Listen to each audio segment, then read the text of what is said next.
JC, tell us again about the decision. Well, yes. It's what we do know is that voting 2-1. That means there were two members of the first division who voted to disqualify Poe against one person who dissented. The members of the first division are Senior Commissioner Christian Robert Lim, Commissioner Rowena Guanzon, and Commissioner Louis Gia. At this moment, we have yet to find out how they voted. Now, this decision is based on 3 cases filed against Poe by former Senator Kit Tatad, De La Salle University Political Science Professor Antonio Contreras, and University of the East former Dean of the College of Law, Amado Valdez. So these are 3 cases, separate cases filed against Poe, which the division has chosen to decide on in a consolidated manner, in which case it means they tackled the arguments individually but released a single decision. Now, of those 3 cases, Tatad and Valdez argue that Poe is not a natural-born Filipino because she is a foundling. And because she's not a natural-born Filipino, she shouldn't be allowed, according to the law, to run for president. Contreras is arguing that if we only just zoom in on Poe's residency, the amount of time she has lived in the Philippines prior to the elections, it falls short of 10 years. And to him, that is already basis to cancel Poe's candidacy. Now, as far as how this case will pan out, we've heard from Poe's lawyer that they are going to file a motion for reconsideration. They are going to appeal the decision to the Comelec Anbank. The Anbank is the commissioner, is rather the chairman, Andres Bautista, plus all 6 commissioners. Mine. Yes, I was just speaking to Attorney George Garcia. They are going to the Anbank. But tell us about the process and how will the appealing to the Anbank make a difference? How will that help Senator Poe? Well, because at any point, if the Anbank decides to overturn the decision, then it would be in her favor. Right now, there already is another case, the case of Estrella Alamparo, which was handled by the second division. The second division also ruled to disqualify Poe, and the Anbank is already discussing that. So what is going to happen is that the decisions from both divisions are going to dovetail to the Anbank, and of course, for Poe, she's hoping that the decision will be reversed. But if we're going to do it, if we're going to look at the numbers, the second division voted unanimously to disqualify Poe. So that is already 6 commissioners who were against Poe. Now, the first division, 2 of them voted against Poe, 1 in her favor. So now we already have 5 commissioners who have voted against Poe as opposed to just 1. Now, the only person that will be added to that number is Chairman Bautista to round up the Anbank. So it's going to be 7 people voting. So unless some of the commissioners change their mind, change their position, if you only base it on how they already voted now, it would be a 5-2 decision against Poe.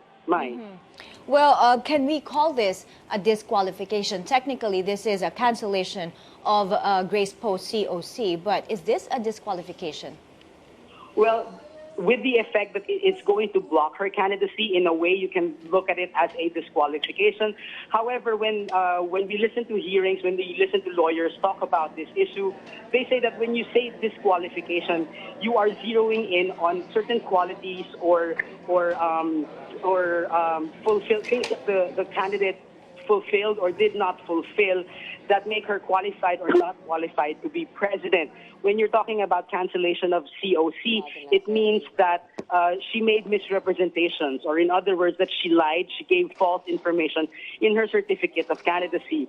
A disqualification will have more far-reaching consequences in that it may block her perpetually from seeking national positions, whereas if you're talking about a cancellation of COC, it only pertains to the particular election she was trying to run in. Now, whether we can call this a disqualification, it appears that many lawyers and commissioners are in agreement that no, we cannot technically call it a disqualification at this point. It is only a cancellation of her candidacy because there are, at least Poe's lawyer argues that it is only the Senate Electoral Tribunal and perhaps the Supreme Court who can rule on whether or not a candidate or a sitting official is qualified or not.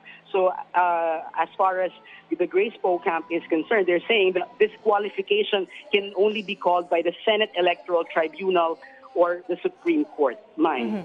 Let's talk about the December 15 deadline of the Comelec to release the final list of candidates for the 2016 elections. That is a very tight time frame with all these pending cases before the on-bank. What happens now? Can they meet this deadline?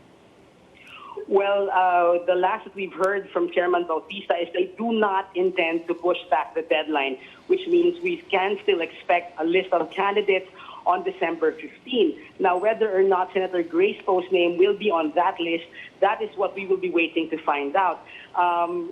Spokesman of the Comelec, James Jimenez, says that the practice is if there is a candidate who has certain issues that he or she needs to resolve, it would be likely to have his or her name be included in the list anyway, because that would be easier in case the candidate loses the cases and is disqualified from the race. Then his or her votes can just be nullified. It would be more difficult if the reverse scenario is what happens, in which a name of the candidate is not included and then he or she ends up winning the case, but that would then entail a reprinting of the ballots, which the Comelec is doing its best to avoid. So, but of course, there's no final word from Comelec yet on that. So another thing that Bautista said is, worst comes to worst, the name can be added as long as the ballots have not yet been printed. The Comelec is going to start printing the ballots in mid-January. So between now and mid-January, the cases against Poe had better be resolved in order to kind of iron out the issue of whether or not she will be included in the ballot. But if she doesn't, according to Comelec, then they might do what Jimenez said, which is to just include her name in the ballot anyway. Mine. Right. Okay. Thanks, JC Gotinga there reporting to us from the Comelec.